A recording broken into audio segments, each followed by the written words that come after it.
So, what are your investments? That's a question that the Lord asked me a while back when I was doing tabernacle prayer.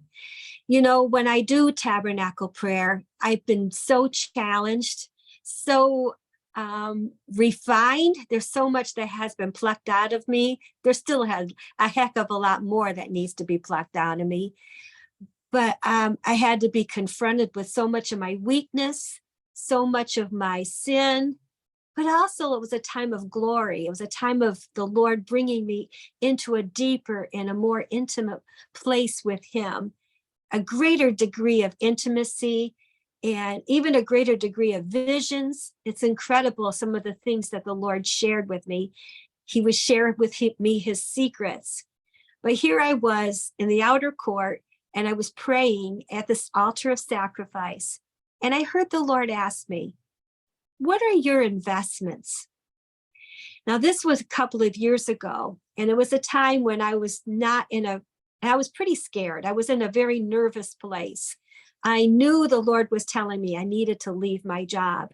At that time, I had cut back my hours to only working 2 days a week, but I still relied heavily on that income coming in order to survive.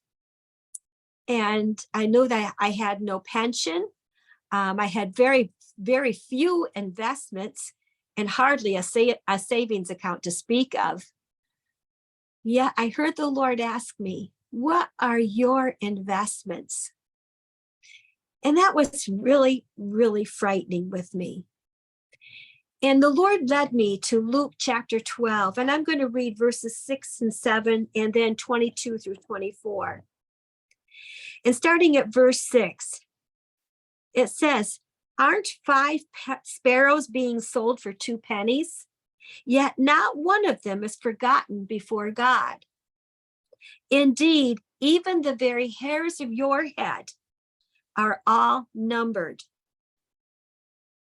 So do not fear, for you are much more valuable than many sparrows."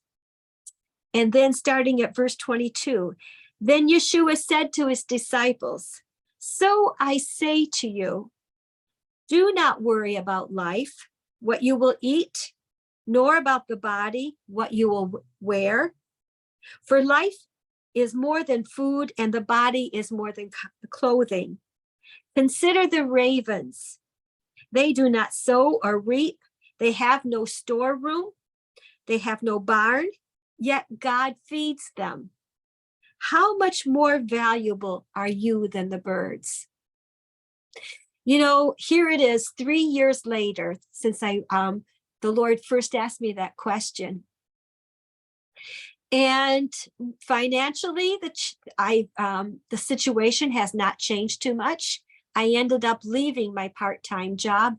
I think it was in the fall of 2021. And it is a crazy type of faith, a life of faith for me. It's a scary time, but yet the Lord has met me in every time there was a need in my life. And he always met me in the most unusual ways, the most surprising ways. And I prayed during that time. I said, "Lord, I do lay down my investments. I lay my investments at your altar, whatever little there is. I lay before you all that is truly important to me, truly important to me. I lay down my daughter, my family, my ministry partners, my friends, my money, and my security. Lord, I lay before you all that makes me feel secure. I lay before you all of my comfort, all of my joy, all that makes me or gives me comfort. I am yours, Lord. My investments are in you. I empty out my pockets and I give it all to you. It's all yours, Lord.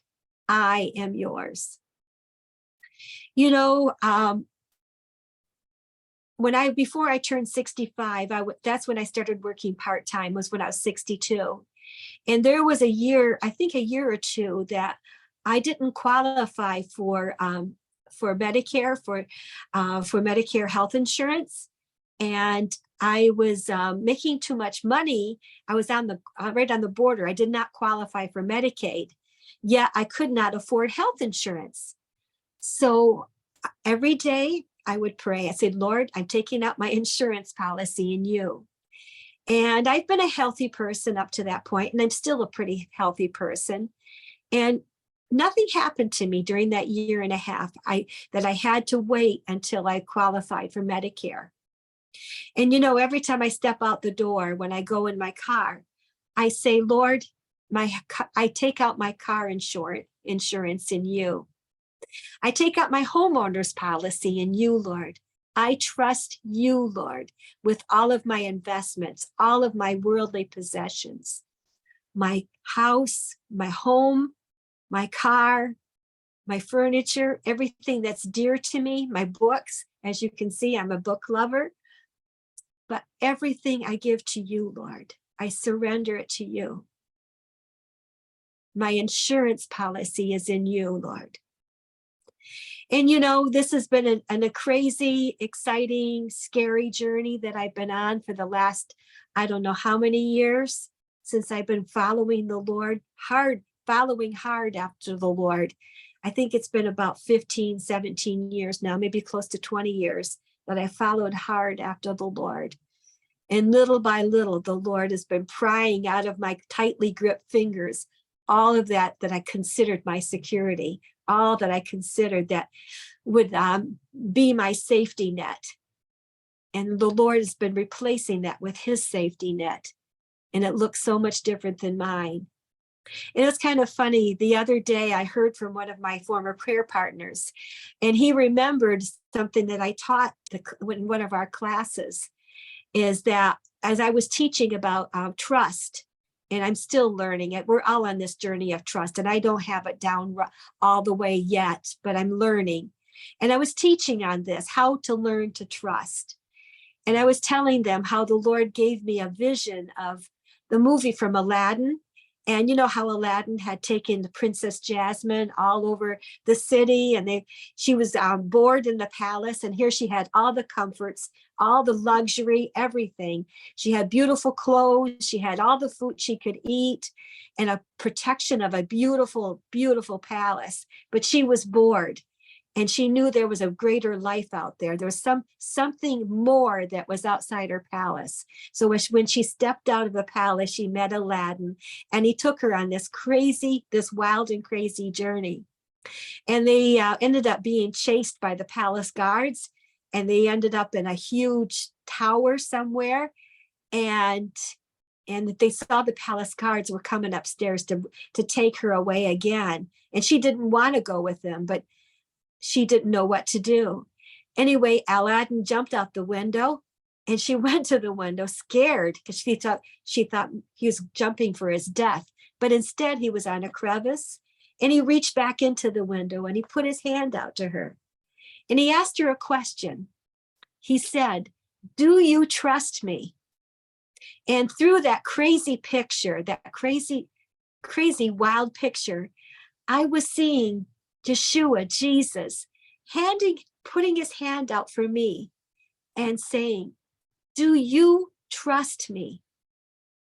Do you trust me enough to jump out the window with me, knowing that you're going to be okay?" And that was really scary.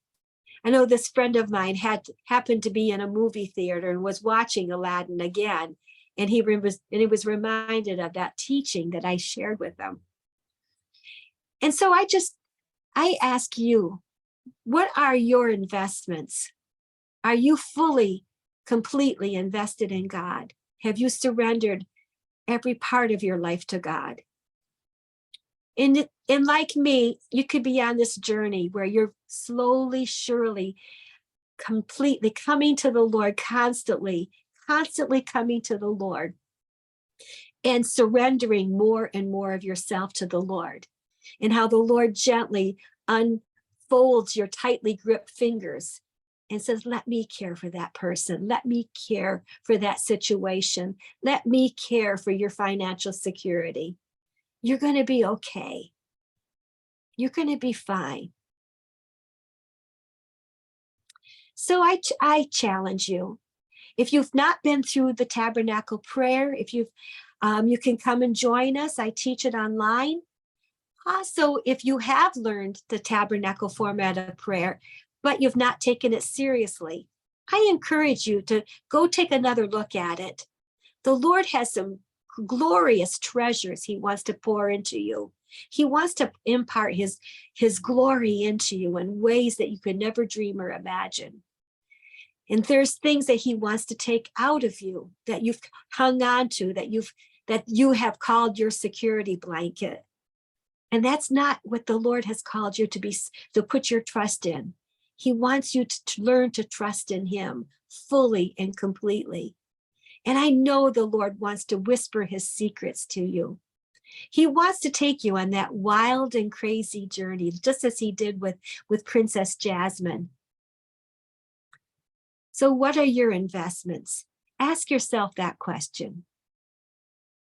May the Lord bless you and keep you, and may the Lord be gracious to you. May the Lord lift up his countenance towards you, and may the Lord give you the fullness and the vastness and the completeness of his peace, of his shalom.